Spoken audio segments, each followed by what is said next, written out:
तेरी छुट्टी बताई आज? ऐसा क्यों? कोई लफड़ा तो नहीं पड़ेगा? अरे, वो तो ठीक है, पर कुछ लफड़ा तो नहीं पड़ेगा ना?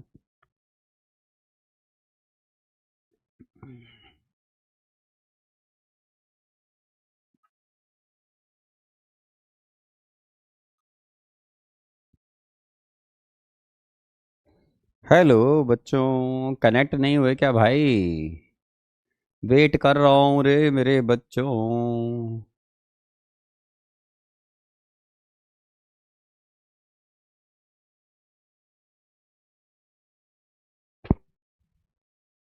अरे बच्चों, कनेक्ट हो गए क्या? चेक करो रे मेरे बच्चों, कनेक्ट हो गए क्या?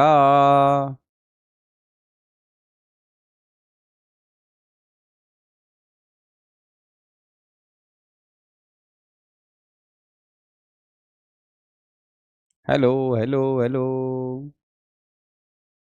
चेक करो मेरे बच्चों।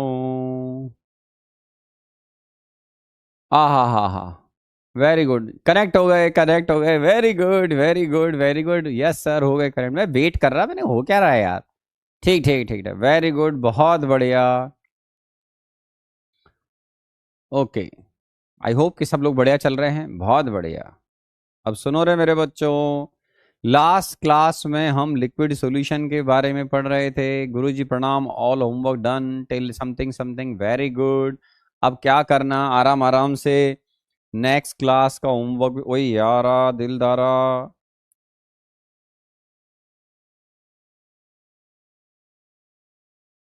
Next class homework question bank, question bank 1 से 13, 1 से 13, 1 से 13 लिख लो मेरे बच्चों। और उसके अलावा अगर आप बुक सॉल्व कर रहे हैं तो बुक में भी आप इलेक्ट्रोकेमिस्ट्री की प्रॉब्लम को सॉल्व करना स्टार्ट कर दें। ठीक है, जितनी भी आप कर सकते हैं मैक्सिमम करते रहें। ये होमवर्क तो मैं नेक्स्ट क्लास में डिस्कस कर दूंगा। ठीक है, लास्ट क्लास में मैंने आपको 1 से 13 दिया था शीट में, एक्सरसाइज नंबर 1 में, वो सब बच्चों से हो जाना चाहिए। इजी पार्ट था, आपने देखा होगा। ये नेक्स्ट क्लास का होमवर्क है। साथ में आप जो सिंसियर बच्चे हैं, वो मेरी बुक का लेवल 1 इलेक्ट्रोकेमिस्ट्री का आप स्टार्ट कर दें, क्योंकि शीट हमारी पूरी कंप्लीट हो गई है। ठीक है। ओके। तो ये हमारा होमवर्क हो गया, बहुत बढ़िया, अच्छी बात है। ठीक है मेरे बच्चों। ओके। तो ये पार्ट आ गया। अब हम आज डिस्कस करेंगे मेरे बच्चों आइडियल सॉल्यूशंस के बारे में। किसके बारे में? आइडियल सॉल्यूशंस के बारे में। आज देखो हम स्टडी करेंगे ideal and non ideal solutions के बारे में। सुनोगे मेरे बच्चों, ideal and non ideal solutions. इसमें पहले हम कवर करेंगे। हाँ, वेरी गुड। आज अब हम जो स्टडी करेंगे मेरे बच्चों, वो है सबसे पहले आइडियल सॉल्यूशंस क्या होते हैं, है ना? Ideal solutions. बच्चों, आइडियल सॉल्यूशंस में क्या होता है कि जैसे आपने दो लिक्विड लिए, ठीक है, ये लिक्विड को जब मिक्स करोगे तो आइडियल सॉल्यूशन का मतलब होता है कि इन दोनों लिक्विड को राउट्स लॉ को फॉलो करना होता है।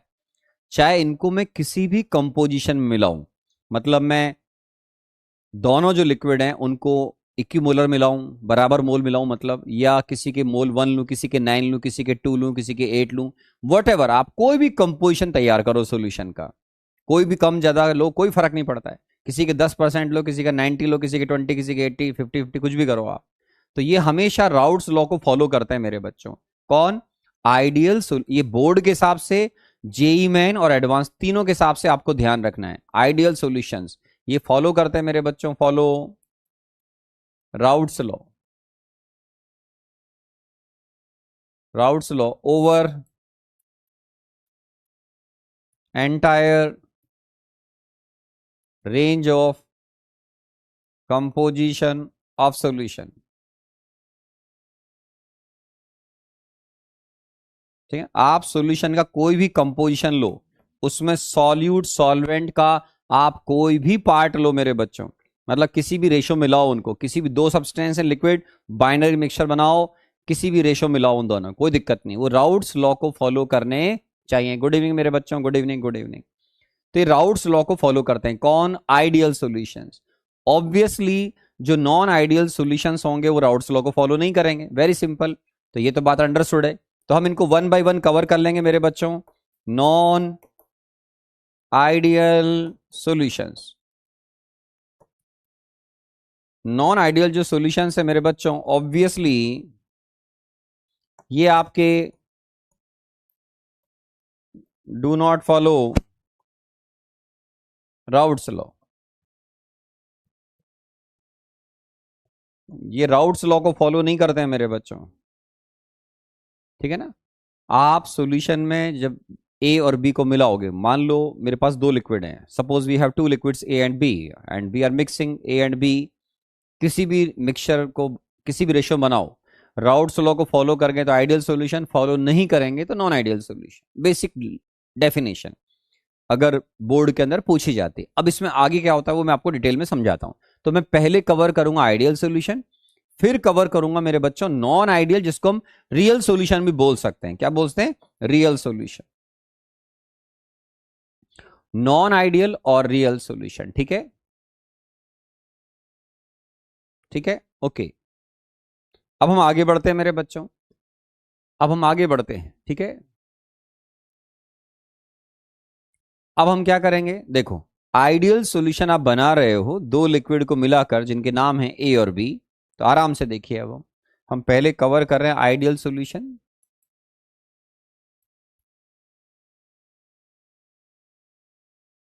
ठीक है। आइडियल सॉल्यूशन में क्या हो रहा है बेटा, मान लो आपके पास दो लिक्विड हैं, आप बोलोगे ठीक है सर। अब दो जो लिक्विड हैं,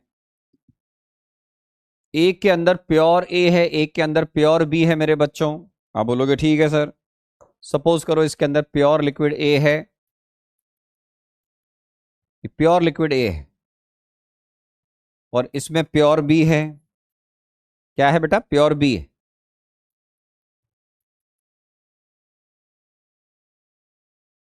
ये प्योर बी है, ठीक है। यहां इनके बीच में जो इंटर मॉलिक्यूलर इंटरेक्शंस के लेवल हैं उनको हम ऐसे लिखते हैं बेटा, बी के बीच में जो इंटर मॉलिक्यूलर इंटरेक्शंस के लेवल है लिक्विड के अंदर, उनको हम ऐसे रिप्रेजेंट कर रहे हैं, ठीक है ना। ए डॉट डॉट लगाते हुए अगर आप ए बना रहे हो, इसका मतलब है intermolecular forces of attraction. B dot dot B का मतलब है intermolecular force of attraction among molecules of B, ये दोनों हैं, ठीक है। मान लो मेरे बच्चों इन दोनों का, इसका वॉल्यूम है V1 ml, इसका वॉल्यूम है सपोज V2 ml, ठीक है। अब आप इन दोनों को मिला दो, मिक्स कर दो। इन दोनों को जब मिलाओगे तो ये सॉल्यूशन बन जाएगा आपका ए और बी का मिक्स सॉल्यूशन, आप बोलोगे ठीक है सर। तो अब यहां पर इन दोनों का जो मिक्स सॉल्यूशन बनेगा मेरे बच्चों, ठीक है, तो इसमें खास बात क्या होती है, ये अब आपका हो गया सॉल्यूशंस या binary solution, binary solution of A and B, जिसमें मॉलिक्यूल्स के बीच में इंटरेक्शंस के लेवल को अपन ऐसे शो करेंगे मेरे बच्चों, ए डॉट डॉट डॉट शो करके बी बना रहे हो, इसका मतलब है ए और बी के बीच में जो inter molecular force of attraction है उसको हम ऐसे शो करते हैं मेरे बच्चों। दो प्योर लिक्विड है, एक का वॉल्यूम है V1 ml, दूसरे का वॉल्यूम V2 ml, तो इनको जब भी मिलाओगे तो आइडियल सॉल्यूशन जो बनेगा इसका फाइनल सॉल्यूशन वो हमेशा V1 प्लस V2 होगा मेरे बच्चों। क्या होगा? V1 प्लस V2, मतलब इसमें वॉल्यूम में कभी चेंज नहीं होता है। तो अभी मैं आ रहा हूं आराम से, पहले बता रहा हूं आपको, डायग्राम बनाने हैं। अब इसमें वन बाय वन सारे पॉइंट क्लियर करता हूं। सबसे पहले राउट्स लॉ को फॉलो करने का मतलब है पी ए का value P A nought X A के बराबर होगा मेरे बच्चों, पी बी का value P B nought X B के बराबर होगा। आप बोलोगे ये सर स्टडी किया हुआ है, बहुत अच्छी बात है ना। राउट्स लॉ को जो फॉलो करते हैं वो कहलाते हैं आइडियल सॉल्यूशन। मैंने एग्जांपल लिया एक, अब इसमें क्या होता है बेटा, इंटर मॉलिक्यूलर जो फोर्सेस ऑफ अट्रैक्शन है, intermolecular forces of attraction, inter molecular forces of जो अट्रैक्शन है मेरे बच्चों, राइट, वो यहां पर जो ए और बी के बीच में डेवलप होंगे,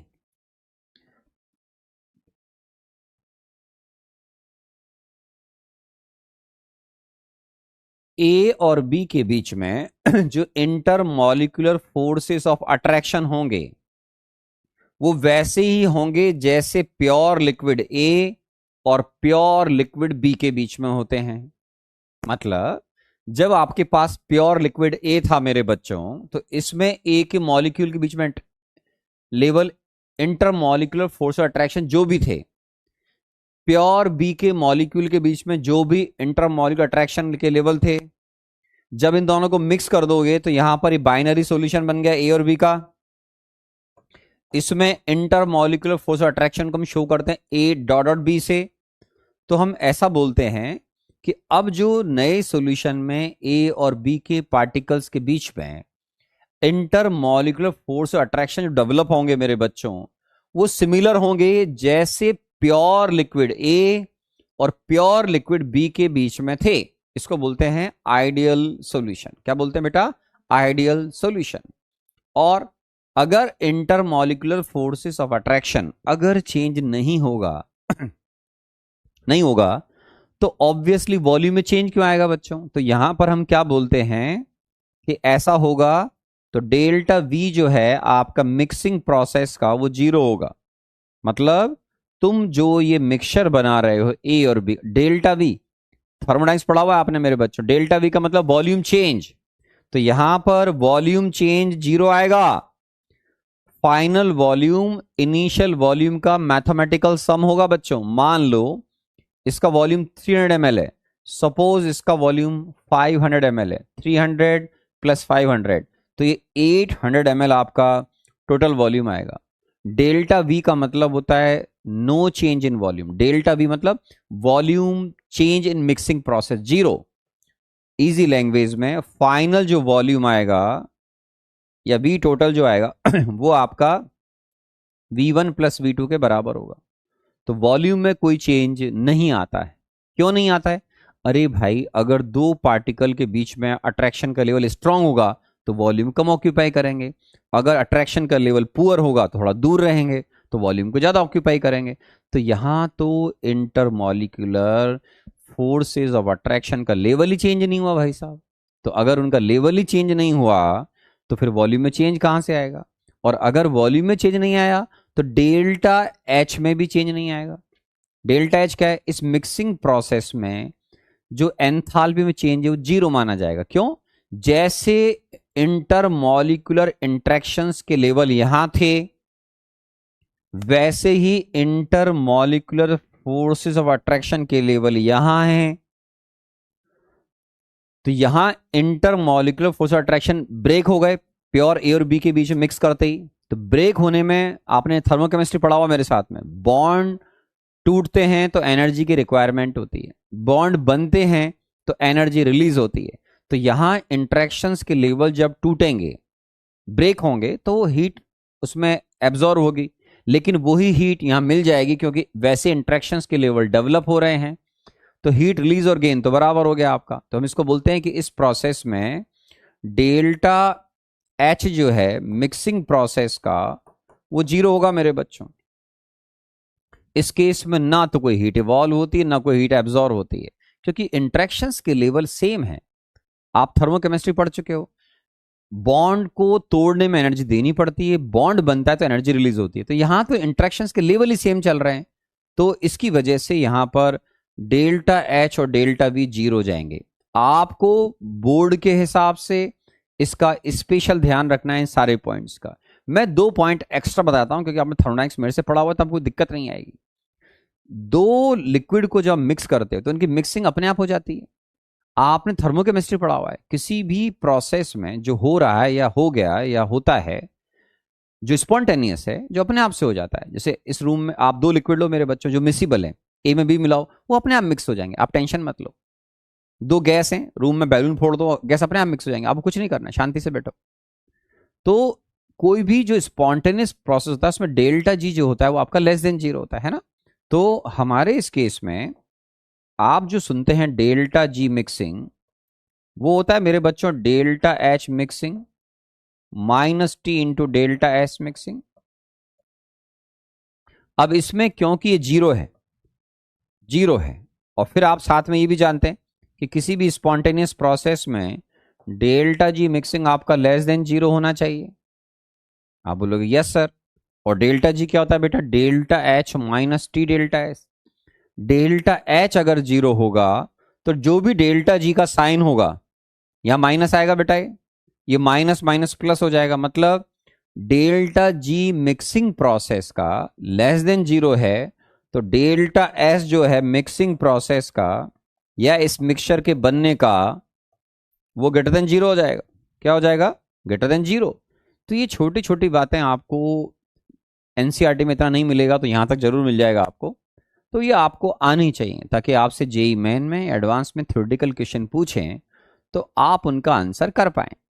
तो आइडियल सॉल्यूशन की इतनी सारी कैरेक्टरिस्टिक्स हैं।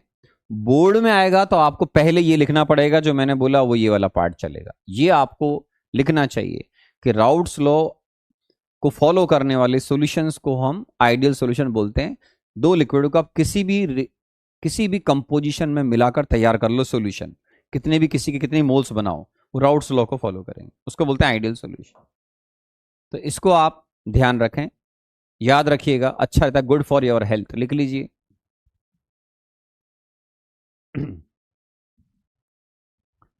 कई ऐसे सॉल्यूशंस हैं जिनको मिलाने से, या दो लिक्विड ऐसे जिनको मिलाने से सॉल्यूशन हमारा आइडियल बनता है, इनका जिक्र आपको एनसीईआरटी में मिलेगा।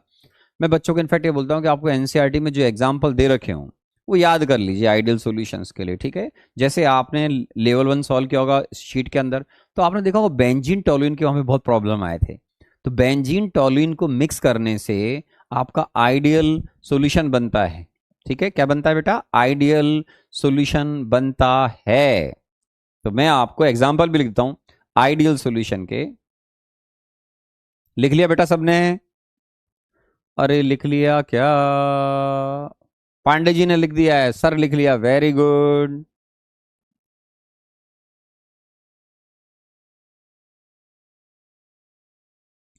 वहां लिख दिया करो डन, या लिख दिया, आप डन कर दिया करो, मैं समझ जाऊंगा बच्चों, लिख लिया फटाफट, फिर अपन आगे बढ़ जाएंगे, ठीक है।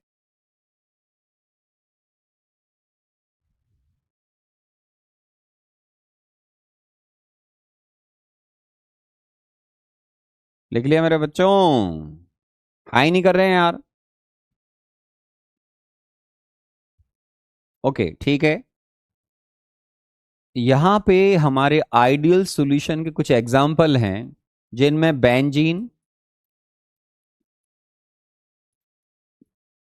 टॉलुइन बहुत फेमस एग्जाम्पल है मेरे बच्चों, या क्लोरोबेंजीन ब्रोमोबेंजीन भी हो सकते हैं, लिक्विड फॉर्म में रहते हैं सब, है ना, ठीक है ना, सारे लिक्विड है वो, है ना। या इसके अंदर C2H5Cl, ये भी काफी हद तक आइडियल सॉल्यूशन का शो करते हैं, C2H5Br। या नॉर्मल हेक्सेन हेप्टेन का आपने नाम सुना होगा मेरे बच्चों, normal hexane normal heptane, normal hexane normal heptane, है ना।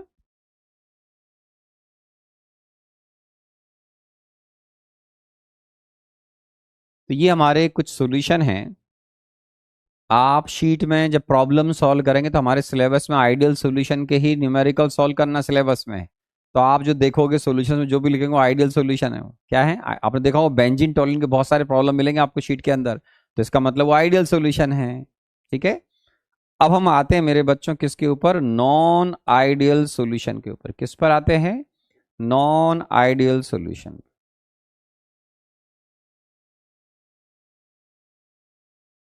आइए सर। अब नॉन आइडियल सॉल्यूशन कौन है, जो राउट्स लॉ को फॉलो नहीं करते हैं। तो हम क्या करेंगे बेटा, नॉन आइडियल सॉल्यूशंस को हम दो कैटेगरी में डिवाइड करते हैं। Non ideal solutions divide into two categories. First solution shows positive deviation.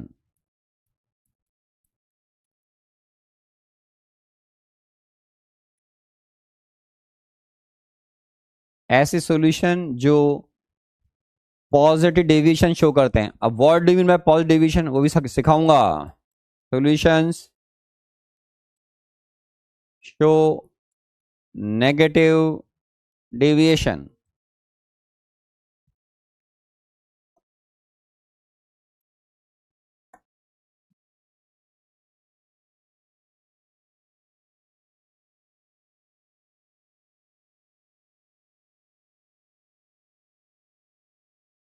ठीक है, सॉल्यूशन शो नेगेटिव डेविएशन।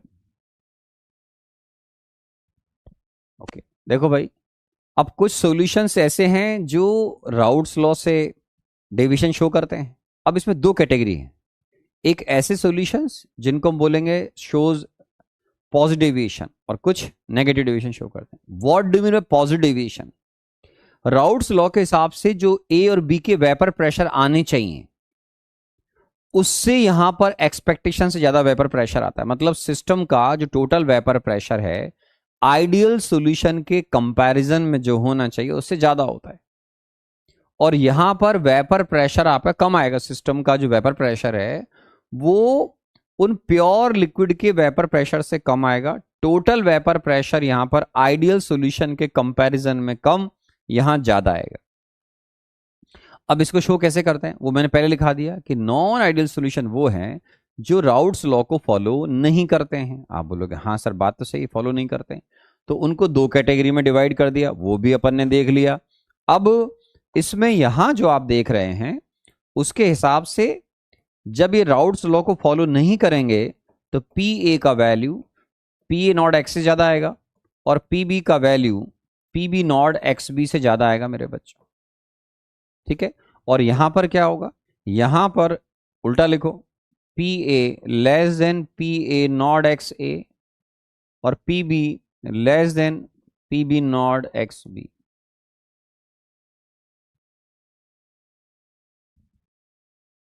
ठीक है, तो ये पी ए। अब पॉजिटिव डेविएशन शो करने का मतलब क्या है, मैं आपको इसको डायग्राम बना के दिखा देता हूं। मैं थोड़ा छोटा करके लिखता हूं इसको यहां पे।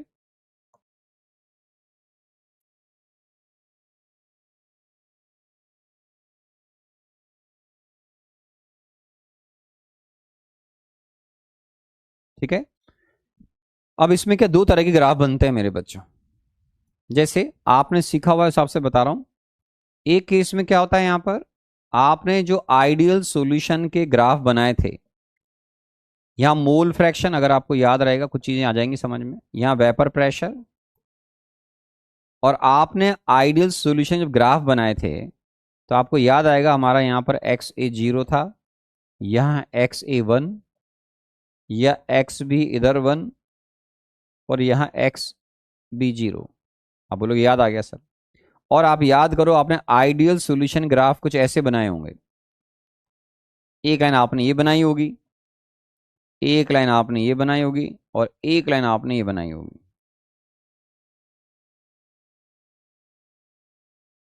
आप बोलोगे यस सर। तो ये जो लाइन थी डॉटेड लाइन, अगर आपको याद रहा हो मेरे बच्चों, तो आइडियल सॉल्यूशंस में इनको हमने बोला था पी ए, इसको बोला था पी बी, भी हटाता हूं मैं हाल फिलहाल यहां से। ठीक है, ओके।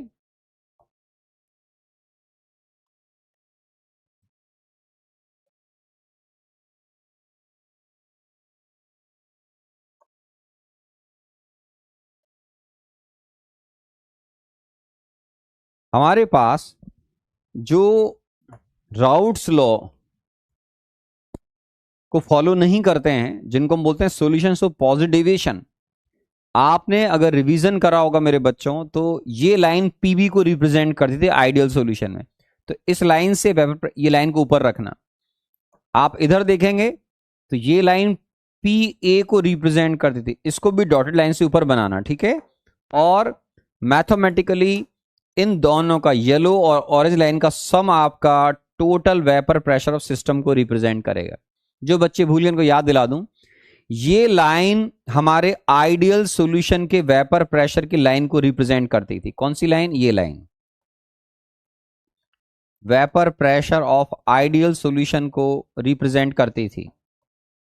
ये जो लाइन है ये है आपके काम की, ये है vapour pressure of non ideal solution, ठीक है। और इसको हम बोल रहे हैं पॉजिटिव डेविएशन। पॉजिटिव मतलब उम्मीद से ज्यादा। आइडियल सॉल्यूशन के कंपैरिजन में यहां पर वेपर प्रेशर ज्यादा होता है। इसका उल्टा कर देंगे तो ये बन जाएगा मेरे बच्चों, जिसको हम बोलते हैं नेगेटिव डेविएशन, ठीक है।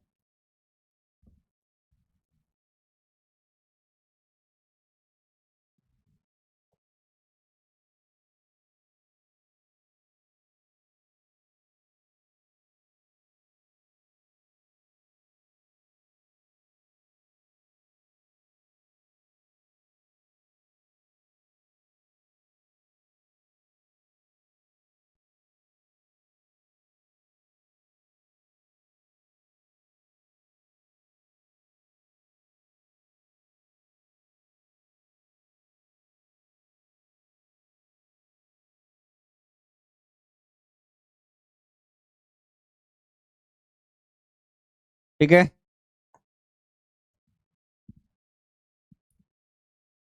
तो यहां पे मेरे बच्चों नेगेटिव में आप खुद सोचो, यहां पर ऐसा होगा मेरे बच्चों। आप बोलोगे ओके सर, यहां पे ऐसा मतलब ये जो आइडियल सॉल्यूशन में पी ए और ये पी बी की लाइन थी, आप इसके नीचे चलोगे मेरे बच्चों इस बार। आप बोलोगे ओके सर, ये पी ए की लाइन से नीचे चलो। आप बोलोगे ओके, इधर आप पी बी आइडियल सॉल्यूशन जो बनाया था उस लाइन से नीचे चलो मेरे बच्चों, ये नीचे चलो। और अब इन दोनों का एडिशन होगा डॉल्टन्स लॉ के अकॉर्डिंग, तो ये लाइन और ज्यादा नीचे शो कर दो लाइक दिस। तो ये जो ग्रीन वाला लाइन है ये शो कर रहा है नेगेटिव डेविएशन। मतलब आइडियल सॉल्यूशन के कंपैरिजन में मेरे बच्चों इनमें वेपर प्रेशर कम आता है। क्या आता है? वेपर प्रेशर कम आता है। तो ये है वो सॉल्यूशन जो पॉजिटिव डेविएशन शो करते हैं, ये है वो सॉल्यूशन जो नेगेटिव डेविएशन शो करते हैं, है ना। अब ऐसा क्यों होता है वो बता रहा हूं मैं आपको, पहले डायग्राम बना लीजिए आप आराम से।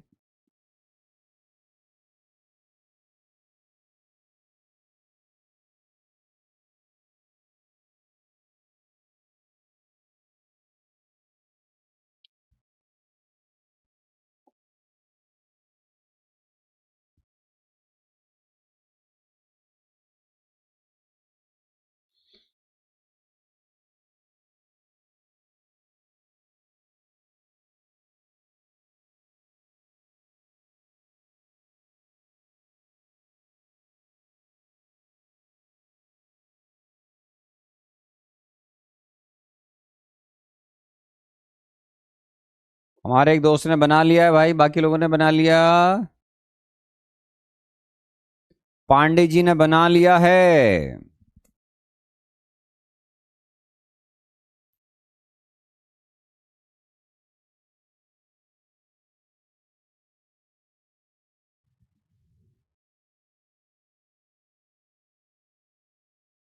अब इनमें क्या होता है बच्चों? वेपर प्रेशर उम्मीद से ज्यादा आ रहा है, मतलब आइडियल सॉल्यूशन से ये डॉटेड लाइन है आइडियल सॉल्यूशन के वेपर प्रेशर की, तो आप इसके ऊपर चल रहे हो, ठीक है, पॉजिटिव डेविएशन। नहीं चल रहे हो, नेगेटिव डेविएशन। मतलब वेपर प्रेशर आइडियल कंपैरिजन में ज्यादा आएगा तो ये सॉल्यूशन, कम आएगा तो नेगेटिव डेविएशन सॉल्यूशन। अब ऐसा क्यों हो रहा होता है? ऐसा इसलिए हो रहा होता है क्योंकि जब आप ए और बी को मिक्स करोगे, तो ए और बी को मिक्स करने के बाद अगर उनके इंटरमॉलिक्यूलर फोर्स अट्रैक्शन का लेवल वैसा नहीं हुआ जैसा पहले था, तो निश्चित तौर पर चेंजेस आएंगे। यहां पर जब आप दो लिक्विड ए और बी को मिक्स कर रहे हैं मेरे बच्चों, तो मैं इस तरफ पॉजिटिव और इधर नेगेटिव वालों का ही लिखूंगा मैं, ठीक है। तो इस तरफ आपके वही पॉजिटिव डिविजन वाला चलेगा।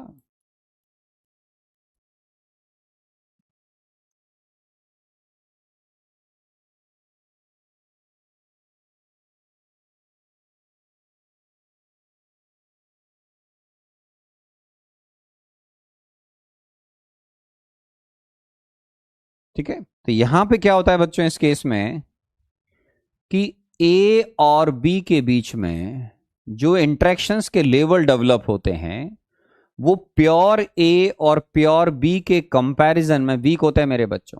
प्योर ए और प्योर बी के बीच में जो इंटरेक्शंस के लेवल हैं उससे वीक होते हैं।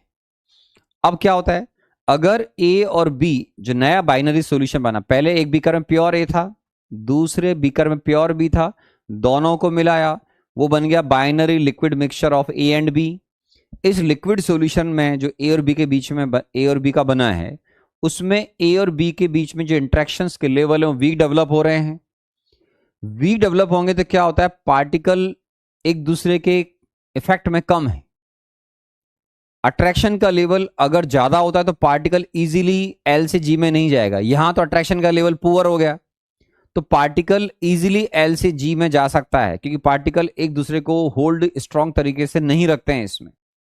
तो ए और बी के बीच में जितना इंटरेक्शंस का लेवल पुअर होगा, पार्टिकल इजीली एल से जी स्टेट में चला जाएगा।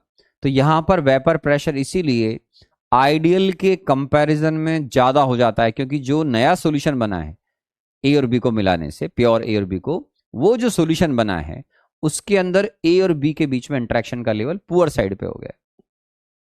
तो उससे क्या होगा, उससे आगे क्या इफेक्ट आएंगे, उससे आगे इफेक्ट ये आएंगे कि जो डेल्टा वी मिक्सिंग है, वो डेल्टा वी मिक्सिंग जो है, जो आइडियल सॉल्यूशन में आ रहा था 0, अब तुम्हें सोचना है कि दो लिक्विड थे, उनके बीच में अट्रैक्शंस के लेवल ठीक ठाक थे, ए और बी को मिलाया तो अट्रैक्शन के लेवल और पुअर हो गए। तो इसका मतलब ये हुआ कि जब आप उन दोनों को मिला रहे हो या मिला दिया आपने, सॉल्यूशन बनाया, तो अट्रैक्शन के लेवल पुअर होंगे तो पार्टिकल क्लोज रहना पसंद नहीं करेगा, जितना वो प्योर ए और प्योर बी के बीच में रहता था।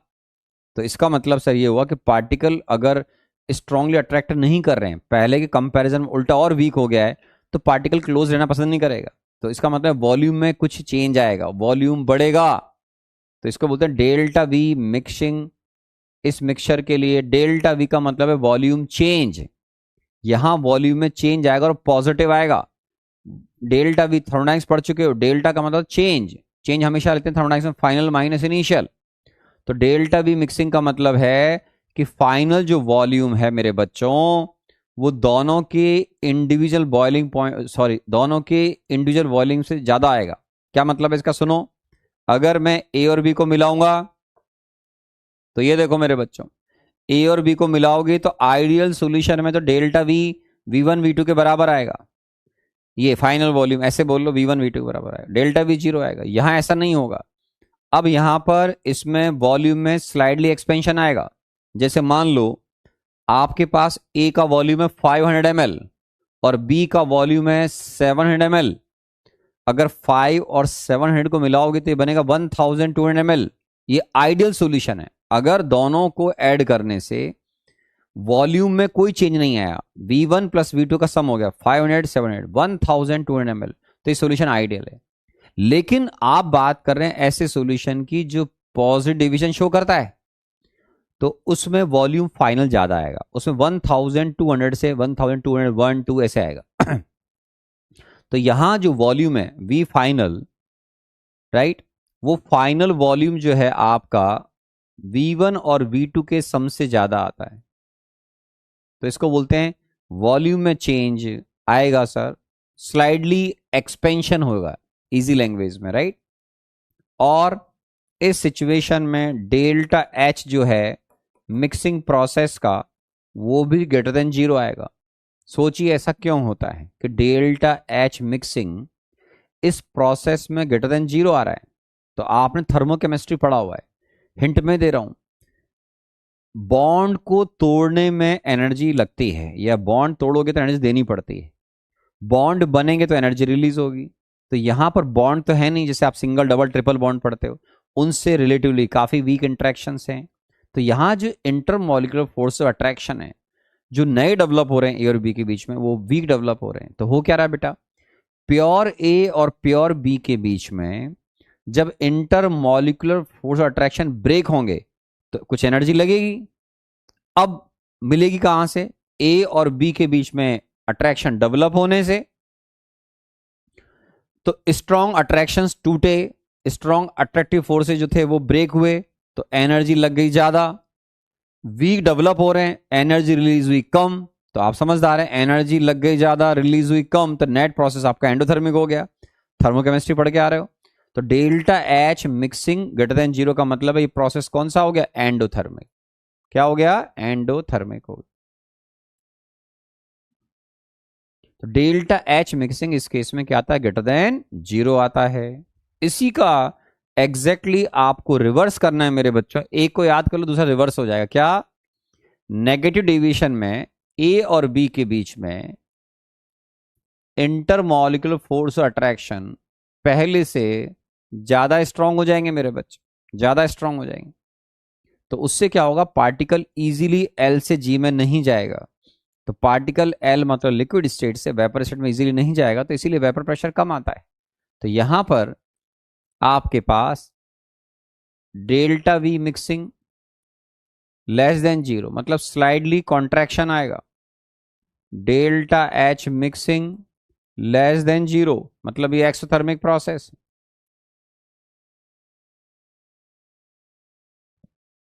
आपने पढ़ा हुआ है, ठीक है, लिख लीजिए आराम से। यहां पर कुछ ऐसे सॉल्यूशन हैं जिनमें इंटरेक्शंस के लेवल जो नए जनरेट होते हैं पुअर होते हैं। फॉर एग्जांपल, अगर आप एसीटोन में CS2 मिला देते हैं तो ये आपका पॉजिटिव डेविएशन शो करता है। या आप एसीटोन के अंदर CH3COH एंड C2H5OH, तो इनके बीच में जो इंटरेक्शंस के लेवल डेवलप होते हैं पुअर होते हैं। आपको एग्जांपल बोर्ड के या जेई में एडवांस हिसाब से याद करने पड़ेंगे बेटा, जो एनसीईआरटी में दे रखा है उनको याद कर लीजिएगा, ठीक है। यहां पर एग्जांपल में जैसे आप एसीटोन लें और साथ में क्लोरोफॉर्म CSCl3 ले लें, या एनिलीन प्योर लिक्विड होना चाहिए और साथ में फिनॉल प्योर लिक्विड होना चाहिए। तो इन प्योर लिक्विड को अगर मिक्स करोगे तो ऐसा होता है।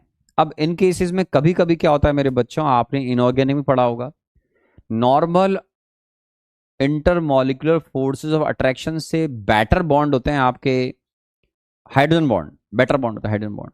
तो कभी कभी यहां पे क्या होता है कि ऐसा भी होता है कि दो मॉलिक्यूल को मिला रहे हो और उनके बीच में इफेक्टिव हाइड्रोजन बॉन्डिंग हो जाएगी। तो hydrogen bonding is better than normal intermolecular force of attraction. तो यहां पर अट्रैक्शन स्ट्रॉन्ग डेवलप हो रहा है ए और बी के बीच में, ठीक है।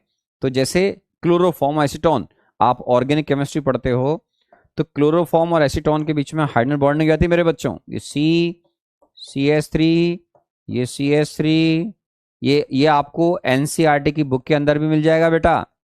एनसीईआरटी की बुक अगर होगी तो उसके अंदर मिलेगा आपको ये। तो एसीटोन में क्लोरोफॉर्म अगर मिलाओगे तो इन दो मॉलिक्यूल के बीच में हाइड्रोजन बॉन्डिंग हो जाती है। तो इनके बीच में अट्रैक्शन का लेवल प्योर ए या प्योर बी के कंपैरिजन में बेटर साइड पे चला जाता है मेरे बच्चों, इसलिए इसमें ऐसा बोला जाता है, ठीक है। हालांकि आप और मैं सारे केसेस में ऐसे जस्टिफाई नहीं कर सकते हैं, क्योंकि हमें नहीं मालूम होता है कि कहाँ कहाँ किसके बीच में किस तरह के interactions strong and weak develop होंगे। इसीलिए मैंने एडवाइस दिया कि एनसीईआरटी में मैं बहुत कम बार बोलता हूँ कि आप बुक से जो दे रखा है वो याद कर लो, पर ऐसे एग्जाम्पल, क्रूशियल एग्जाम्पल को आपको याद करना चाहिए, ताकि जेई मेन एडवांस में कभी पूछें तो हमको वो मालूम होने चाहिए एग्जाम्पल, ठीक है। तो लिख लीजिए इसको भी। तो ये है सॉल्यूशन जो पॉजिटिव डेविएशन या नेगेटिव डेविएशन शो करते हैं, हम उनकी बात यहां पर कर रहे हैं। अब पॉजिटिव डेविएशन के नीचे हम एक पॉइंट और लिखेंगे, फिर हम नेगेटिव डेविएशन वाले के नीचे भी एक पॉइंट लिखेंगे मेरे बच्चों।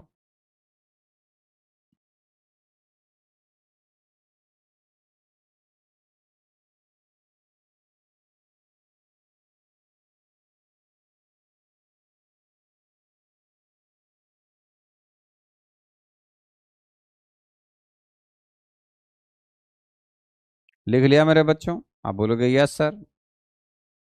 अब इसमें हम और आगे बढ़ते हैं। क्या आगे बढ़ेंगे मेरे लाल? कि ये जो सॉल्यूशन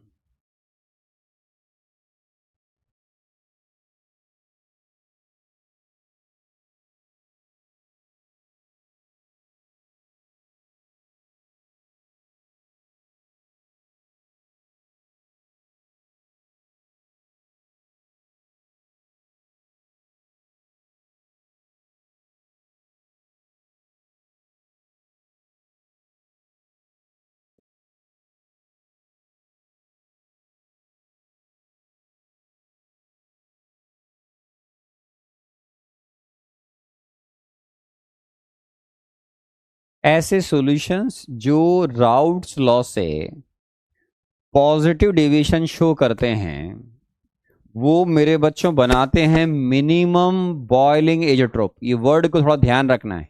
क्या बनाते हैं? Minimum boiling azeotrope. अब ये एजोट्रोप क्या होता है वो भी सुनेंगे अपन। इसके रिवर्स में इधर आप लिखेंगे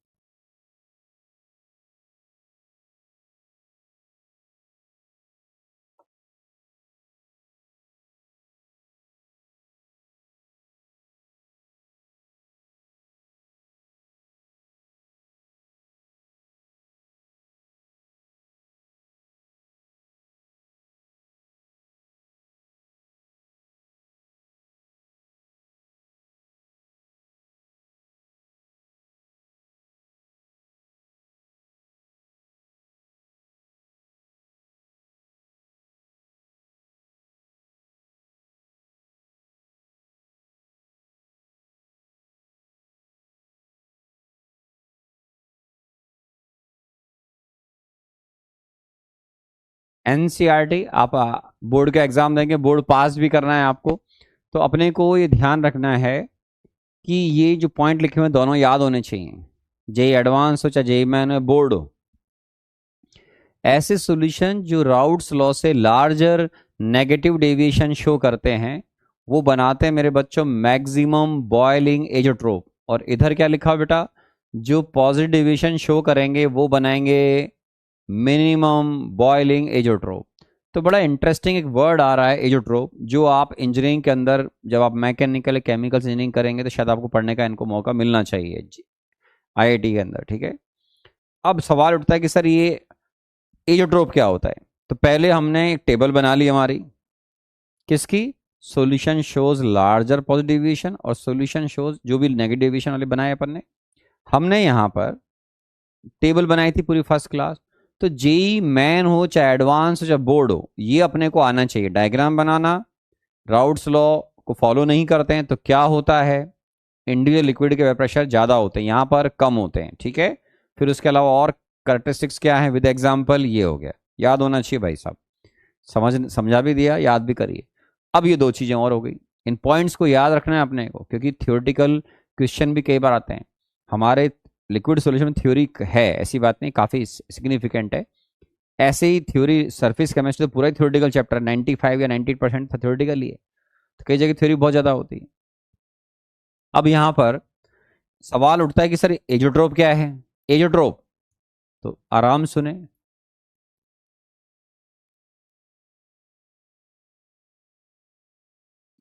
एजोट्रोप,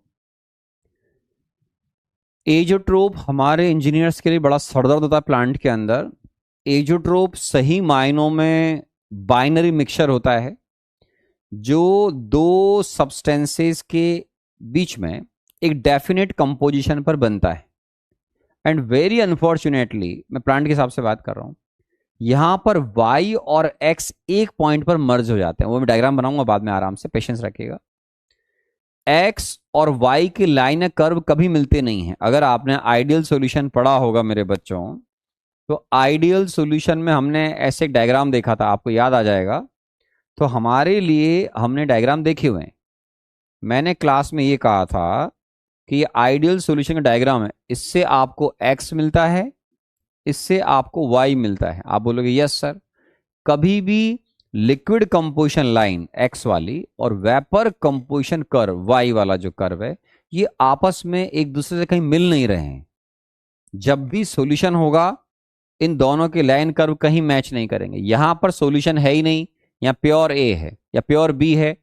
मान लो यहाँ पर आपने बोला एक्स ए 0 है, ये सिखा रखा है क्लास में, ये वाई ए 0 है, तो फिर यहाँ एक्स ए 1 है या वाई ए 1 है, ये सब बता रखा है मैंने आप। तो यहाँ प्योर ए है, यहाँ प्योर बी है, सॉल्यूशन तो इसके बीच में है, आपने क्लास में पढ़ा हुआ है। अब एक बड़ी विचित्र कंडीशन, सरप्राइजिंग, मतलब एक फैक्ट सुनने को या देखने को मिलता है इंडस्ट्री में, ये एक्स और वाई के जो लाइन कर्व है, ये रियल सॉल्यूशन में, नॉन आइडियल सॉल्यूशंस में एक पर्टिकुलर पॉइंट पर मर्ज हो जाते हैं, पर्टिकुलर पॉइंट पर मर्ज हो जाते हैं। डायग्राम बनाऊंगा मैं थोड़ी देर बाद आपके सामने। तो जैसे ये लाइन और कर्व है, इसको मैं सर्टेन पॉइंट पर मिला दूं गुब्बारे की तरह, इसको खींच दूं इधर या इधर, तो वो आपके दोनों सॉल्यूशन की थ्योरी कवर होगी, पॉजिटिव और नेगेटिव डिवीजन की। बनाएंगे भी डायग्राम, बनाएंगे, पेशेंस से सुनिएगा। तो एक्स और वाई आइडियल सॉल्यूशन में तो मैच ही नहीं कर रहे हैं। आपने क्लास में भी पढ़ा हुआ है, more volatile substance dominate in vapour phase, less volatile substance dominate in liquid phase या लिक्विड सॉल्यूशन, पढ़ा हुआ है अपन ने। यहां पे क्या होता है रियल सॉल्यूशन में कि एक्स और वाई का जो लाइन है कर्व है, वो सर्टेन पॉइंट पर मर्ज हो जाता है। तो वहां पर आप वाई और एक्स के बीच में डिफरेंस क्रिएट नहीं कर सकते हैं, जबकि आपने पढ़ा हुआ है वाई का मतलब mole fraction vapour state, x का मतलब mole fraction liquid state. Very surprisingly एक सर्टेन कंपोजिशन पर ये लाइन और कर्व दोनों एक पॉइंट पे मर्ज हो जाएंगे। उसको थोड़ी देर बनाऊंगा मैं, ये ऐसे या ऐसे, ठीक है। तो उससे क्या होता है कि आपका ये जो मिक्सचर है जिसमें एक्स और वाई सेम हो जाएंगे, इसको आप ऐसे समझो कि ए और बी को मिलाया तो एक सर्टेन कंपोजिशन पर एजोट्रोप बनेगा। तो वहां पर वाई ए की वैल्यू मान लो मेरे बच्चों 0.5 है, तो एक्स ए की वैल्यू भी वहां पर 0.5 होगी। मान लो अगर वहां पर वाई ए की वैल्यू 0.75 है, तो एक्स ए की वैल्यू 0.75 होगी। एजोट्रोप अलग अलग कंपोजिशन पे बनते हैं, ठीक है ना। तो एजोट्रोप सही मायनों में एक बाइनरी मिक्सचर है। अगर एक्स ए 0.75 है तो एक्स भी 0.25 हो गया, वाई ए 0.75 है तो वाई भी आपका 0.25 हो गया। तो उस डेफिनेट कंपोजिशन पर जो ये बाइनरी मिक्सचर है, उसी को हम एजोट्रोप बोलते हैं। तो इसको हम लिखते कैसे हैं बेटा कि एजोट्रोप, अभी और बताऊंगा आपको डायग्राम से, don't worry. Azeotrope is a binary mixture having same composition. Azeotrope is a binary mixture having same composition in liquid and vapor state. मतलब यहां पर x और y की वैल्यू सेम हो जाती है मेरे बच्चों। Azeotrope is a binary mixture having same composition liquid and vapor state. तो y और x अगर सेम हो जाएंगे बेटा, तो आप टेम्परेचर बढ़ाओगे तो वो लिक्विड कंपोजिशन जो था उसमें x की वैल्यू 0.5 है, 0.75 है मान लो, तो y भी 0.75 है। उसको ठंडा कर दोगे लिक्विड में कन्वर्ट हो जाएगा, तो उसमें x से 0.75 और x भी 0.25 कहलाएगा। उसको हीटिंग कर दो, वेपर में कन्वर्ट हो जाएगा, तो y 0.75, तो उसमें y भी 0.25 हो जाएगा। फिर उसको कंडेंस कर दो, फिर x से 0.75, x भी 0.25। मतलब आप ठंडा गर्म करके केवल उसका फेज चेंज कर सकते हो, उसके कंपोजिशन को चेंज नहीं कर सकते हो। तो हम इसको क्या बोलते हैं बिट्टू, हम इसको ऐसे बोलते हैं कि एजोट्रोप boil at a constant temperature. एजोट्रोप is boil at constant temperature. इसी वजह से एजोट्रोप को मेरे बच्चों हम कांस्टेंट बॉइलिंग मिक्सचर भी बोलते हैं। क्या बोलते हैं? Constant boiling mixture. क्यों? क्योंकि ये कांस्टेंट टेम्परेचर पर बॉइल होते हैं। तो azeotrope boil at a constant temperature, ठीक है। और उसके अलावा we can not separate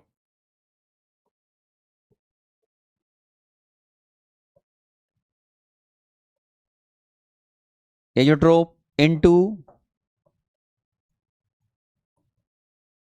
its pure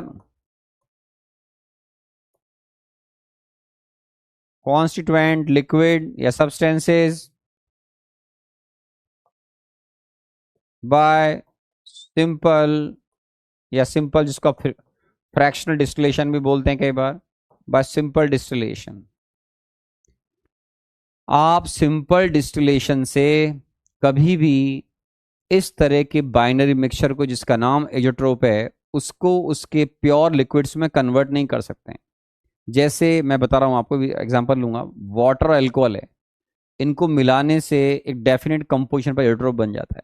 तो फिर उसको आप, क्योंकि उसमें वाई और एक्स सेम है, उसका मतलब क्या होता है? उसका मतलब होता है कि अगर ये जो एक कंपोजिशन है लिक्विड का, उसी की वेपर बनाओगे तो वेपर फेज में उतने ही जाएंगे। तो एक्स ए की वैल्यू 0.75 बताया, तो एक्स भी 0.25 हो गया। उसकी वेपर बनाओगे तो वो एल से जी में जाएगा, तो अब जो एक्स ए 0.75 था वो वाई 0.75 हो गया। फिर उसे कंडेंस कर लोगे, फिर उसमें एक्स ए 0.75 हो जाएगा। तो ये हमारी सरदर्द है। वरना होता क्या है, हम जब ऑर्डिनरी सॉल्यूशन लेते हैं जिसको हम आइडियल सॉल्यूशन बोलते हैं, उसमें क्या होगा, जो ज्यादा वोल्टाइल होगा वो वेपर फेज में चला जाएगा, और जो लेस वोल्टाइल वो लिक्विड फेज में डोमिनेट करना शुरू कर देगा। तो यहाँ ऐसा नहीं होता है। इसको बोलते हैं कांस्टेंट बॉइलिंग मिक्सचर। वाई और एक्स में फर्क खत्म हो जाता है, यहाँ पर दोनों इक्वल हो जाते हैं। तो ये जो इंटरेस्टिंग सिचुएशन है उसको मैं डायग्राम पे दिखाऊंगा अभी। तो सिंपल डिस्टिलेशन में क्या होता है बेटा, हम लिक्विड की वेपर बनाते हैं और उनको कंडेंस कर लेते हैं। फिर वेपर बना लो, फिर कंडेंस कर लो। तो उससे कोई फायदा नहीं होगा। क्यों? मैंने बोला ना, वाई एक्स से 0.75 है और मान लो इस पर एजिड्रोप बन रहा है, तो ये अंडरस्टूड है एक्स से 0.75 मतलब एक्स भी 0.25 है। तो उस पर एजिड्रोप का मतलब है ये कंपोजिशन चेंज होने वाला नहीं है। आप बनाओ वेपर, एक्स की वैल्यू 0.75, वो वेपर में जाएगा, वाई 0.75। तो दो बार बोला मैंने अभी। तो कंडेंस करोगे तो फिर वो एक्स से 0.75, वेपर बनाओगे 0.75, अलग ही नहीं होंगे, सेपरेट नहीं होंगे। तो ये जो एजिट्रोप है उसी इसीलिए हम इसको कांस्टेंट बॉइलिंग मिक्सचर भी बोलते हैं। क्या बोलते हैं? Constant boiling mixture.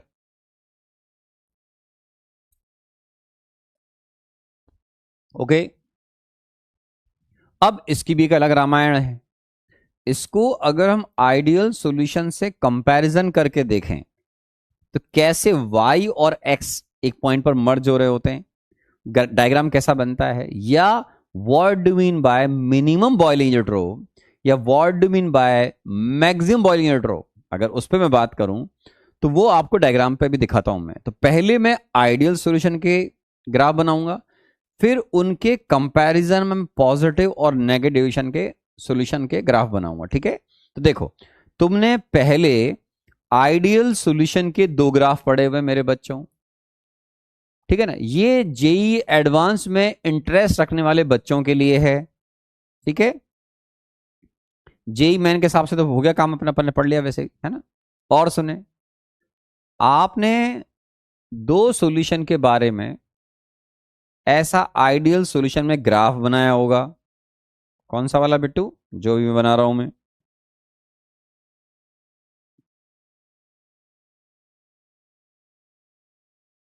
ठीक है, मान लो इसमें आपने कोई सॉल्यूशन बनाया,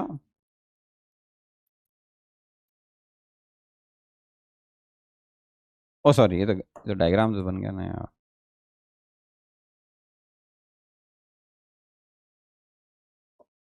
अब देखो, तुमने आइडियल सॉल्यूशन ग्राफ पहले ही पढ़ा हुआ है। वेपर प्रेशर,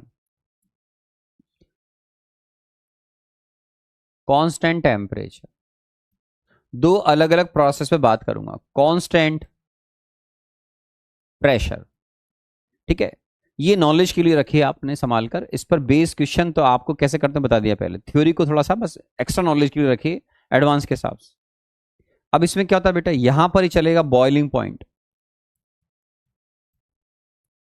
या टेम्परेचर की टर्म में लिख लेता हूं आपके लिए। ठीक है? ओके। अब तुमने जो सीखा हुआ है क्लास में वो ये है कि सर, आपने एक जमाने में आइडियल सॉल्यूशन में ऐसा ग्राफ डिटेल में मेरे साथ पढ़ लिया है। यहां था पी ए नॉड, यहां था पी बी नॉड, यहां XA1, Y sorry 0, YA0, XA1, YA1, mole fraction सबको याद आ जाएगा। ये प्योर ए प्योर बी, यहां पर सिखाया था मैंने एल, यहां पर जी, और यहां एल और जी के बीच में इक्विलिब्रियम होता है। ये पार्ट क्लास में मैंने सिखाया था। आप बोलोगे सिखाया तो था सर। ये हमारे इंडस्ट्रीज के एक प्रोसेस से रिलेटेड होता है। इंडस्ट्रियल प्रोसेस होता है, इसको बोलते हैं isothermal distillation, related to isothermal distillation. Next class से, ये पार्ट डिफिकल्ट है थोड़ा, जेई में पूछा नहीं जाता है, इन जनरल जेई मेन वगैरह में तो जानते नहीं है वो शायद, है ना, पूछते नहीं है, पूछे तो अच्छी बात है। अगली क्लास से जो पार्ट आएगा that is very important, colligative properties, है ना, वो बड़ा इंपॉर्टेंट है, थोड़ा इजी भी है, इंटरेस्टिंग भी है, फॉर्मूले बनते हैं, बहुत सारे न्यूमेरिकल बनेंगे उस पर। आप बात कर रहे हैं, ये जो कॉन्सेप्ट है वो आइसोथर्मल डिस्टिलेशन से रिलेटेड है। मतलब हमारे इंडस्ट्री में एक प्रोसेस होता है जिसको हम बोलते हैं आइसोथर्मल डिस्टिलेशन। इसमें क्या होगा बेटा, टी कांस्टेंट रहेगा। टी कांस्टेंट रहने का मतलब है आपके पास ये P A naught P B naught, ये दोनों कांस्टेंट रहेंगे मेरे बच्चे। Temperature P A naught P B naught क्या है, दो प्योर लिक्विड के आप बोलोगे क्या है, ये वेपर प्रेशर है। टी चेंज नहीं कर सकते हो आप इस प्रोसेस में, तो इंडस्ट्री में टी कांस्टेंट रखकर आप प्रोसेस परफॉर्म करते हैं, उसको बोलते हैं आइसोथर्मल डिस्टिलेशन। इसमें करते क्या है, इसमें आप प्रेशर को घटा बढ़ाकर, प्रेशर को इंक्रीज डिक्रीज करके एक्स और एक्स बी को चेंज कर सकते हो। वेरिएबल तीन है, pressure P, x A X B. Pressure change करोगे एक्स से एक्स बी में चेंज आएगा। और इसके अलावा एक दूसरा प्रोसेस होता है मेरे बच्चों, जिसमें आप बात करते हो टेम्परेचर और मोल फ्रैक्शन की। आराम सुनिएगा, ये वही मोल फ्रैक्शन, यहां पर वही एक्स ए जीरो, वाई ए जीरो, एक्स ए वन, वाई ए वन। ठीक है, जो सब्सटेंस ज्यादा वोलेटाइल होता है, जो सब्सटेंस ज्यादा वोलेटाइल होता है उसका बॉइलिंग पॉइंट कम होता है, बता रखा है मैंने क्लास में। तो ये डायग्राम एक्सपेरिमेंटल डायग्राम है, ये जो डायग्राम बनाऊंगा एक्सपेरिमेंटल डायग्राम है, बस आपको केवल ग्राफ का नेचर याद रख लोगे तो बहुत बहुत बहुत है, मोर देन। तो जो सब्सटेंस ज्यादा वोलेटाइल होगा उसका बॉइलिंग पॉइंट कम आएगा। तो यहां बॉइलिंग पॉइंट जो है वो आपके कम होते हैं, टी ए नॉट, ये टी बी नॉट, ये क्या है, normal boiling point, T A naught T B naught. ये प्रोसेस को इससे मैच नहीं कराना, अलग अलग प्रोसेस हैं बिल्कुल। ये जो पार्ट आप देख रहे हैं इसमें यहां एल नीचे होता है बेटा, जी ऊपर होता है, यहां एल और जी के बीच में इक्विलिब्रियम होता है ना। ये जो प्रोसेस आप देख रहे हैं ये है आपका रिलेटेड टू आइसोबारिक डिस्टिलेशन। क्या बोला बेटा, आइसोबारिक। हमारे इंडस्ट्रीज में जो आइसोबारिक डिस्टिलेशन होता है उसमें जो पी का वैल्यू है उसमें आप पी को चेंज नहीं कर सकते मेरे बच्चों, पी नहीं।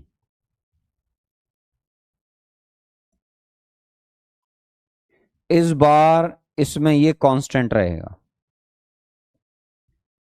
Constant pressure. टेम्परेचर में चेंज कर सकते हैं, मतलब ये दोनों जो आप देख रहे हैं ए और बी, पी ए नॉट और P B naught, X A X B, ये चेंज होंगे, चेंज विद टेम्परेचर। पिछले वाले प्रोसेस में P A naught P B naught constant थे, टी कॉन्स्टेंट रहेगा, तो पी चेंज करोगे तो एक्स से एक्स बी में चेंज आएगा। यहां पर आप अगर टेम्परेचर चेंज करोगे तो P A naught P B naught change होंगे। चेंज कैसे होते हैं, क्लाउसियस क्लैपियन इक्वेशन में बता रखा है आपको, लेकिन क्योंकि दो दो टेम्परेचर के साथ में वेरिएशन एग्जाम में प्रॉब्लम सॉल्व नहीं करवाएगा, डोंट वरी, मेरे हिसाब से कोई चिंता वाली बात नहीं है। बस मैं तो बता रहा हूँ कि राउट्स लॉ आपने पढ़ा हुआ आइडियल सोल्यूशन में, P is equal to P naught X A, P B is equal to P naught X B, दोनों को जोड़ दो, ये आपका पी आ जाएगा, टोटल सिस्टम का वेपर प्रेशर। तो ये इंडस्ट्रीज में दो अलग अलग प्रोसेस चलते हैं, आइसोथर्मल डिस्टिलेशन, आइसोबारिक डिस्टिलेशन। इस डिस्टिलेशन में क्या खास बात होती है, ये आपकी डेली लाइफ से रिलेटेड है। आप बोलोगे डेली लाइफ से रिलेटेड है, हाँ देखो, जैसे मान लो आपने ए और बी को मिलाया, मान लो आपने ए के 6 मोल लिए और बी के 4 मोल लिए, तो आप यहां पे खड़े हुए हैं, ठीक है। अब आपके पास एक लिक्विड सॉल्यूशन है जिसमें ए के 6 मोल बी के 4 मोल है, तो एक्स से 0.6 हो गया, एक्स भी 0.4 हो गया, ठीक है। अब इस सिस्टम के मैक्सिमम और मिनिमम टेम्परेचर अपने आप फिक्स हो जाते हैं। मैंने आपको ये पढ़ा रखा है पहले, यही जेई के हिसाब से काम का है, ये एक्स्ट्रा है, लेकिन ग्राफ का नेचर मालूम होना चाहिए। ये एक्सपेरिमेंटल डायग्राम है पूरा का पूरा, जिसमें टी को चेंज करोगे तो P A naught P B naught change होते हैं, है ना। तो आप अब क्या करो, टेम्परेचर बढ़ा रहे हो, 6 mole liquid A, 4 mole liquid B, X की वैल्यू 0.6, टेम्परेचर बढ़ाओ तो होता क्या है, आपने भी घर में देखा होगा, हम पानी गर्म करते हैं या उसमें कोई सॉलिड मिला दें तो आपने देखा होगा पहले पानी थोड़ा थोड़ा गर्म होता है, फिर देखोगे छोटे छोटे बबल बनते हैं नीचे बॉटम में, और फिर बबल की साइज बढ़ती है और वो वेपर में कन्वर्ट होना शुरू हो जाते हैं। ठीक है, तो ऐसे ही यहां पर देखो, मान लो ये एक्स ए का वैल्यू 0.6 है, अब इसको ऊपर ले जाओ। अब मैं टेम्परेचर बढ़ा रहा हूं मेरे बच्चों, क्या कर रहा हूं, टेम्परेचर बढ़ा रहा हूं। एक ऐसा समय आएगा जब इस एल का इवोपरेशन स्टार्ट होगा, लिक्विड का वेपर में जाना स्टार्ट होगा, उसको बोलते हैं हम first bubble of vapour is form. सिखा रखा है मैंने आपको, ये अलग से ये सिखाया था मैंने आपको। तो ये तो आपकी डेली लाइफ से रिलेटेड है कि लिक्विड को इवोपरेट करोगे तो एक ऐसा टेम्परेचर आएगा जहां पर लिक्विड का इवोपरेशन शुरू हो जाएगा, तो ये first bubble of vapour is form. फिर टेम्परेचर और बढ़ाओगे मेरे बच्चों तो एल कम होता जाएगा और जी ज्यादा होता जाएगा, लिक्विड कम और वेपर ज्यादा हो जाएगा। और अगर आपने टेम्परेचर और बढ़ाया, आप यहां आ गए, तो अब सोचो क्या हो रहा होगा, टेम्परेचर और बढ़ा दिया तो जो लिक्विड फेज में कंपोजिशन था वो ऑलमोस्ट वेपर फेज में हो गया। तो इसको हम बोलते हैं यहां पर last drop of liquid is remaining. 10 mole liquid आपने ऑलमोस्ट इवोपरेट कर दिया, जरा सा लिक्विड बचा हुआ नेग्लिजिबल ट्रेसेस में, आपने बोला last drop of liquid is remaining. Temperature अगर आपने और बढ़ा दिया, ठीक है, टेम्परेचर, तो आप यहां आ जाएंगे या यहां आ जाएंगे, तो इसका मतलब होता है तुम्हारे पास अब लिक्विड सॉल्यूशन नहीं है, all 10 mole liquid solution has been vaporised. Okay, तो आप यहां आ जाएंगे। तो ये हमारी इंडस्ट्री का एक प्रोसेस होता है जिसको हम बोलते हैं आइसोबारिक डिस्टिलेशन। क्या बोलते हैं बेटा, आइसोबारिक डिस्टिलेशन। तो ये हमारे आइडियल सॉल्यूशन की बात कर रहे हैं, उसके दो तरह के ग्राफ के नेचर होते हैं। यहां जी नीचे, एल ऊपर, ये पूरा क्लास में एक्सप्लेन किया हुआ है। इसमें ये एल नीचे और जी, इनको मैच कराने की ट्राई मत करना, मैच नहीं होंगे, ये दो अलग अलग प्रोसेस हैं, दोनों के कॉन्सेप्ट में बहुत वेरिएशन है। ठीक है, लेकिन एक बात है कि जिसका वेपर प्रेशर ज्यादा होगा उसका बॉइलिंग पॉइंट कम होगा, जिसका वेपर प्रेशर कम है उसका बॉइलिंग पॉइंट ज्यादा होगा। नॉर्मल बॉइलिंग पॉइंट क्या होता है वो इस क्लास में सिखा रखा है मैंने। आप जब भी एक्सटर्नल प्रेशर 1 atm सेट कर देते हैं तो जो बॉइलिंग पॉइंट आएंगे उनका नाम होता है नॉर्मल बॉइलिंग पॉइंट, और अगर आप एक्सटर्नल प्रेशर 1 atm सेट नहीं करते हैं सिस्टम के ऊपर तो आप फिर इसको सिंपल बॉइलिंग पॉइंट बोलिए, कोई टेंशन वाली बात नहीं है। अब आइडियल सॉल्यूशन के जो ग्राफ है, ठीक है ना, जैसे यहां अभी बताया मैंने आपको, ये केवल नॉलेज के लिए बताया मैंने, आईआईटी वाईटी में पूछते नहीं है इनको, ठीक है ना। तो आप यहां पर फर्स्ट बबल ऑफ वेपर बना, यहां वेपर और बना और बना और बना और बना, यहां पर लगभग सारी वेपर बन चुकी, last drop of liquid is remaining, फिर और ऊपर गए तो now we have only and only vapour phase substance. ठीक है ना, वेपर फेज में सब्सटेंसेस जो है वो पहुंच गए हैं आपके, तो आपके पास एक ही फेज रह जाता है। तो इधर एल उधर जी, इधर एल और जी के बीच में इक्विलिब्रियम।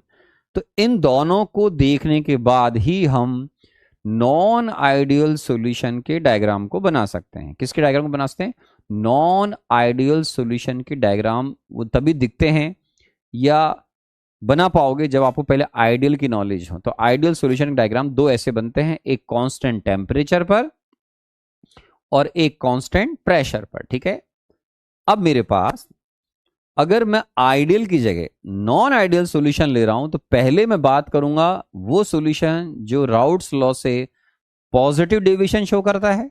आप बोलोगे ठीक है सर। तो अब हम बात कर रहे हैं नॉन आइडियल सॉल्यूशन की, और उसमें भी कौन सा ले रहे हैं, solution shows positive deviation, solution shows positive deviation. तो इसमें क्या होता है बेटा, अब आइडियल सॉल्यूशन के कंपैरिजन में अगर आप यहां डायग्राम बनाएंगे तो ये डायग्राम कुछ ऐसा बनेगा।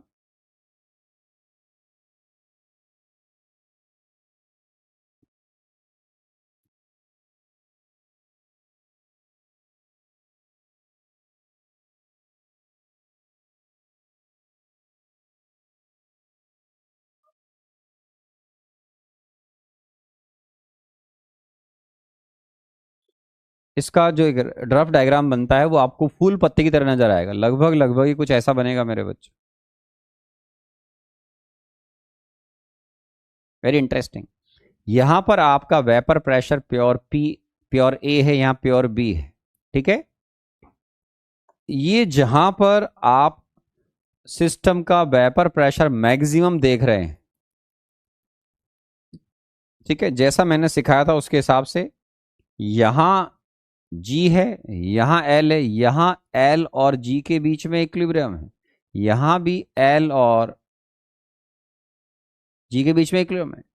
ये जो कंपोजिशन आपको दिख रहा है इसी का नाम है एजोट्रोपिक कंपोजिशन। यहां जो आप देख पा रहे हैं, नीचे देख लो, यहां पर मान लो एक्स की वैल्यू ऐसे 0.7 है, तो इसको बोलते हैं एजोट्रोपिक कंपोजिशन।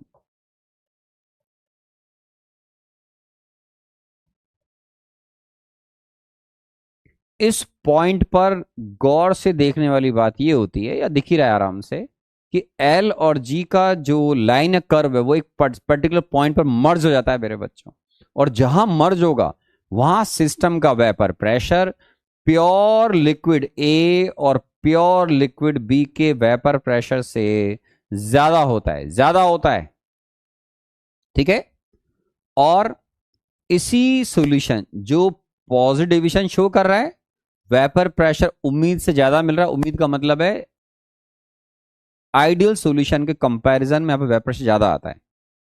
तो आपके आइडियल सॉल्यूशन में कभी भी ये लाइन या ये कर्व किसी पॉइंट पर मर्ज नहीं होते हैं।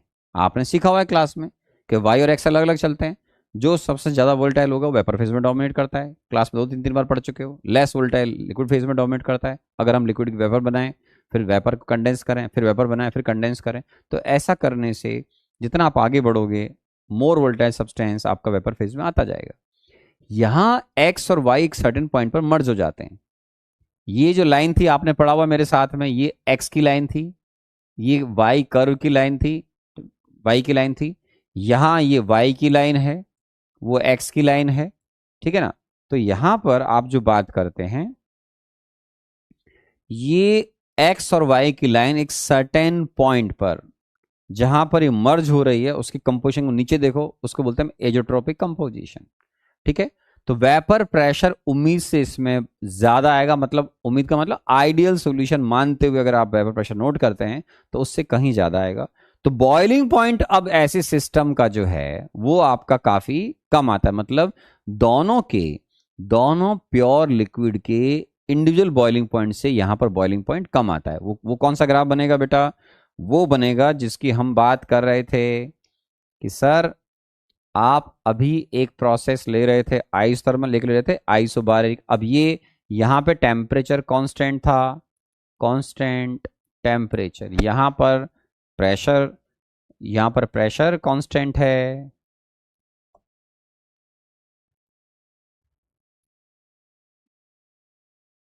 ठीक है। अब यहां पर क्या है? टेम्परेचर या बॉइलिंग पॉइंट बोल दीजिए, वही मोल फ्रैक्शन।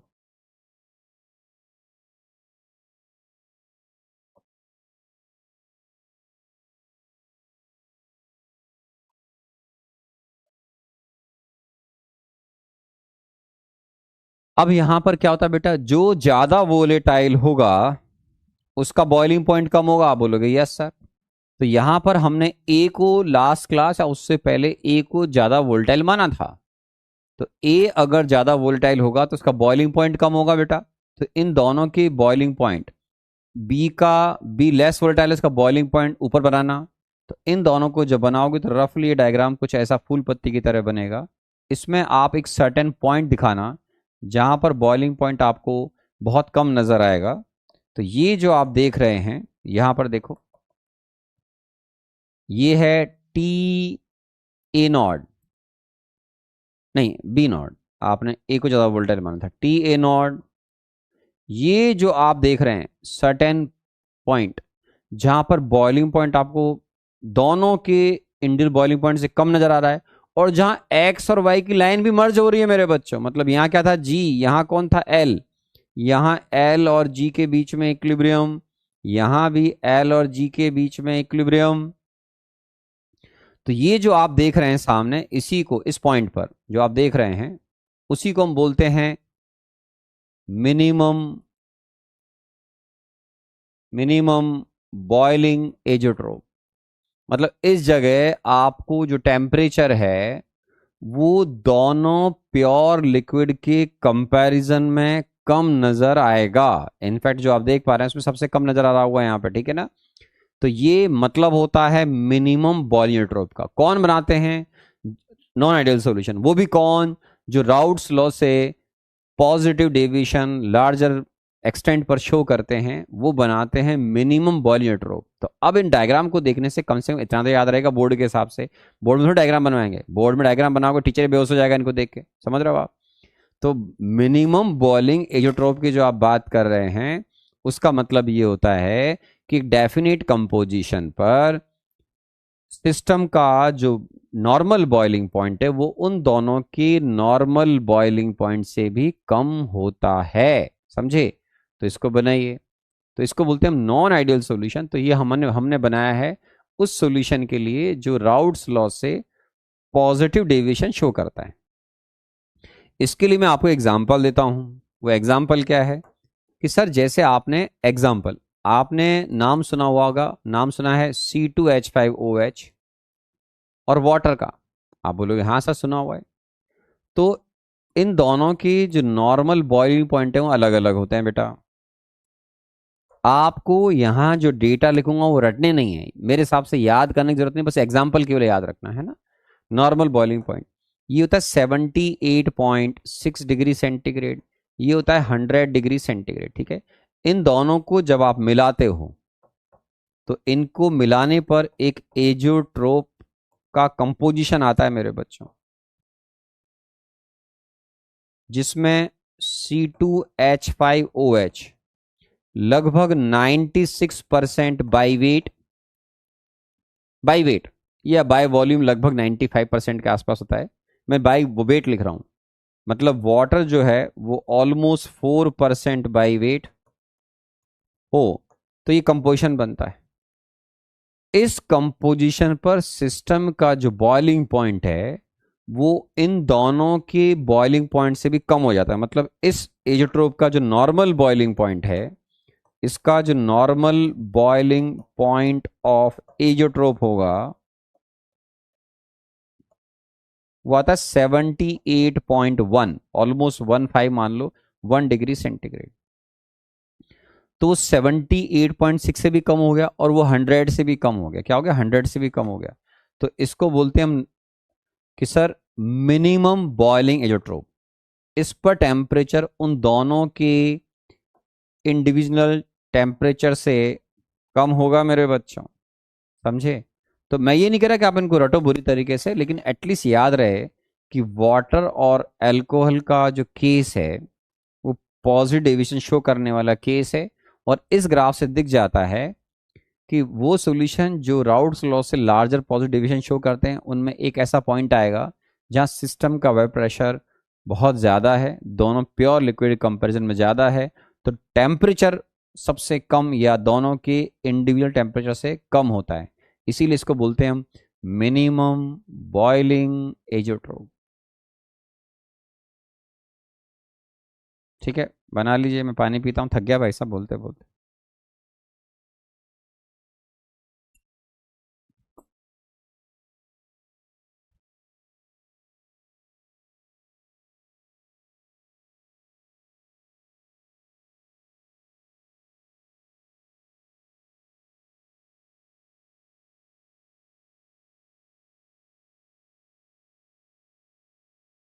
बना लिया रे बच्चों।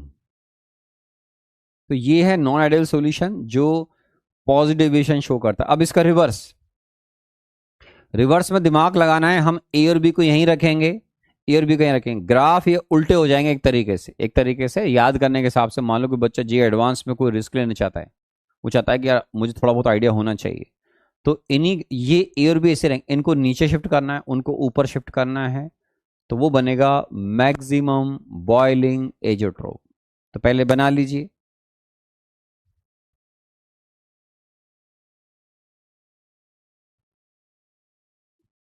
ठीक है, अब आगे चलते हैं मेरे बच्चों। तो अब हम जो आगे बात कर रहे हैं वो है हमारा सॉल्यूशन शोज नेगेटिव डेविएशन, ठीक है।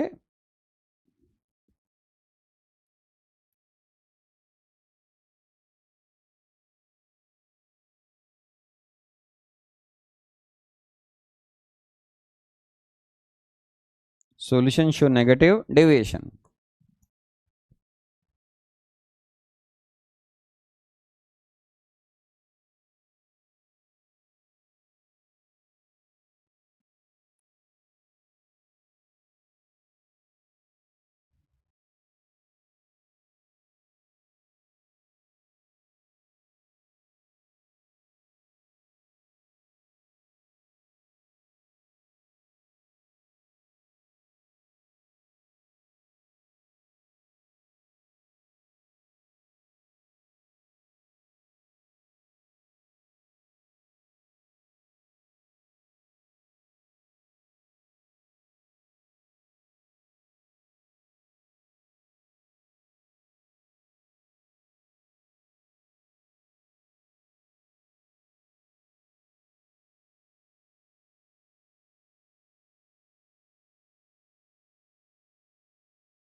ठीक है, इन दोनों डायग्राम को अगर आप इधर से देखेंगे तो बिल्कुल ये उल्टे होते नजर आएंगे आपको। ठीक है, आप बोलोगे यस सर।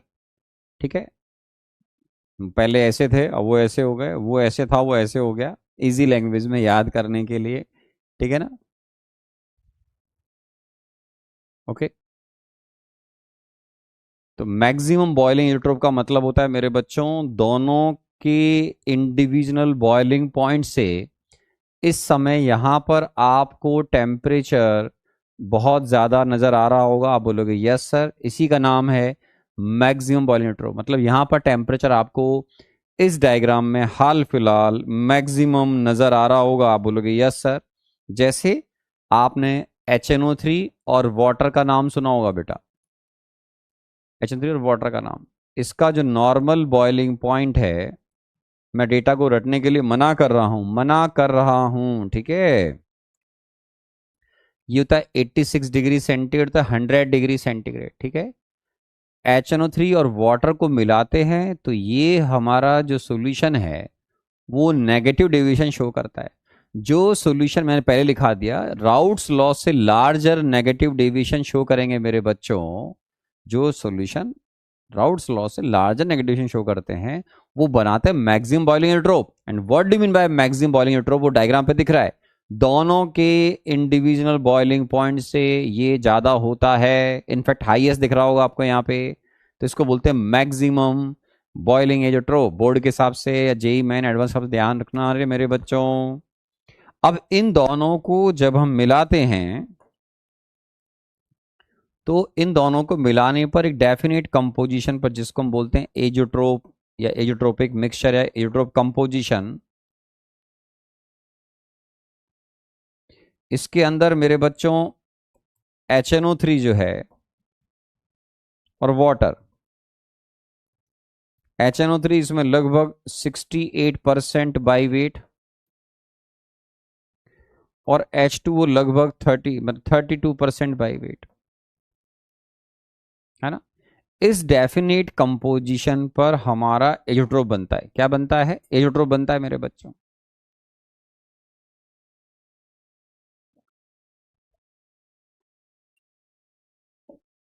ठीक है, तो इस कंपोजिशन पर हमारा एजोट्रोप बनता है। एग्जाम में मेरे हिसाब से नहीं पूछना चाहिए किसी भी हालत में किस कंपोजिशन बनता है, सेंसलेस, मैं जो समझता हूँ, बोर्ड में जिक्र भी नहीं होगा इसका, है ना। तो अगर है तो ठीक है, मैंने बोला मुश्किल है, लेकिन अगर दे रखा हो तो अलग बात है। अब इन दोनों की इंडिविजुअल बॉइलिंग पॉइंट है 86 और 100 डिग्री सेंटीग्रेड। इस कंपोजिशन पर ये एजोट्रोप बनेगा मेरे बच्चों। यहां पर हमारे इस एजोट्रोप का जो नॉर्मल बॉइलिंग पॉइंट है वो इन दोनों के बॉइलिंग पॉइंट से कम होगा। जैसे मान लो मेरे बच्चे 100 डिग्री और 86 डिग्री, 100 86, अब ये उससे काफी ज्यादा है, तो ये होता है लगभग हमारा 120.5 डिग्री सेंटीग्रेड। तो ये दोनों की इंडिविजुअल बॉइलिंग पॉइंट से काफी ज्यादा है, ठीक है ना। तो ये इसको बोलते हैं एजोट्रोपिक कंपोजिशन। ये हमारे एजोट्रोप का नॉर्मल बॉइलिंग पॉइंट है। क्या है? नॉर्मल बॉइलिंग पॉइंट है, जो आ रहा है 120.5 डिग्री सेंटीग्रेड। मैं फिर बोल रहा हूं, मैं ये नहीं करेगा आप इसको याद करो, इस डेटा को याद करो, इसको करो, लेकिन आपको एटलीस्ट इतना सुनने के बाद मैक्सिमम बॉइलिंग एजोट्रोप का मतलब क्या होता है वो मालूम होना चाहिए। अब जो बच्चे बहुत पेशेंस से सुन रहे होते हैं जेई एडवांस के हिसाब से, जिनके पास एक अच्छा कॉमन सेंस है, तो उनको क्या करना होता है, एक को पढ़ना है, दूसरे को आप ढंग से देखो मेरे बच्चों। अपन ने एक तरीके से इसको उल्टा पुल्टा कर दिया होगा, इसको ऐसे कर दिया होगा, इसको वैसे कर दिया होगा, और कॉन्सेप्ट जो समझ में आ गए तो एक अगर समझ में आता है दूसरा अपने आप समझ में आएगा। और इनका जो बेस है वो क्या है? Ideal solution. उसे ग्राफ मैंने पहले ही बता दिए। तो ये दो अलग अलग नॉन आइडियल सॉल्यूशन के बारे में मैंने बात करी, जो सॉल्यूशन पॉजिटिव डेविएशन शो करते हैं और जो सॉल्यूशन नेगेटिव डेविएशन शो करते हैं। तो ये हमारा एक बहुत ही अलग तरह का पार्ट है, जो मैं बोलूंगा 12th क्लास के बच्चों के साथ थोड़ा सा डिफिकल्ट लगता है सुनने में, बट ठीक है भाई, एडवांस में कुछ चीजें डिफिकल्ट होती हैं या पूछ सकते हैं या आती हैं, है ना। ये पार्ट हो गया हमारा। अब हमारे पास जो इसका नेक्स्ट पार्ट है मेरे बच्चों, है ना। एक बात मैं आपको वैसी बड़ी इंटरेस्टिंग बता देता हूँ, ठीक है, वो एग्जाम में पूछते नहीं पूछते, मैं आपको ऐसे बड़ी इंटरेस्टिंग बताता हूँ। आप बोले क्या बताओगे सर? देखो कि जैसे आप कोई भी एग्जाम्पल ले लो, ये ले लो, पहले वाला ले लो, जैसे अल्कोहल और वाटर आप दोनों मिलाते हो, ये एक्स्ट्रा है, मतलब मैं नहीं कह रहा एग्जाम में आएगा, अगर आप दिमाग लगा रहे हो तो आपको ऐसे बता रहा हूं, हिंट दे रहा हूं कि आपके पास यहां पर एजोट्रोप है, तो इस कंपोजिशन के अगर आप ए और बी को मिलाओगे तो एजोट्रोप बन गया। वो तो सेपरेट होगा नहीं आपसे प्योर लिक्विड में। लेकिन अगर आपने मान लो इन दोनों के बीच का कोई कंपोजिशन बनाया, ठीक है, तो आपको ये प्योर मिल सकता है डिस्टिलेशन से। इन दोनों के बीच का बनाओगे जिसमें बी ज्यादा है ए कम है, तो आपको प्योर बी मिल सकता है, या पी प्योर बी मिल जाएगा, ए नहीं मिलेगा, इधर एजोट्रोप है। इन दोनों के बीच का मिलाओगे तो प्योर ए मिल जाएगा, ये नहीं मिलेगा। अब ये क्या लफड़ा है सर? ये लफड़ा क्या है सर? बताता हूं मैं आपको, ये जीके के लिए बता रहा हूं। एल्कोहल और वाटर का कंपोजिशन है ये। अब मान लो एक बच्चे ने क्या किया, उसके हिसाब से